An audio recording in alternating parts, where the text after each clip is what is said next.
څنګه چې ګاډي ته د انجن ضرورت دی چې هغه وچلیږي، دغه شانتې سیلز ته د مایټوکانډریا ضرورت دی چې هغه کار کوي. سوچ وکړئ چې سیل یو غټ ښار دی او په دې کې مایټوکانډریا یو پاور پلانټ دی چې هغه سیل ته انرژي ورکوي. د سنه د خوراک نه کم چې موږ خورو او اکسیجن نه کم چې موږ د ساه په ذریعه باندې خپل باډي ته انټر کوو او دې پروسس ته وایي سیلولر ریسپایریشن چې هغه ATP جوړوي.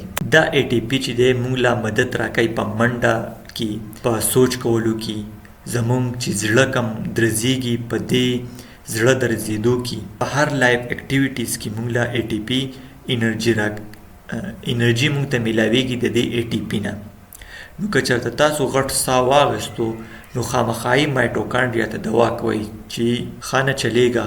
که تو نه چلیږي نو ګورئ موږ بیا د کار نه یو، موږ نه منډه وهلی شو، نه سوچ کولی شو، نه د هېڅ نه. نو که دا ویډیو ستاسو خوښه شوي نو لایک کوئ، فالو کوئ او داسې نور د انټرسټینګ ویډیو سره سبسکرایب کوئ د یوټیوب چینل.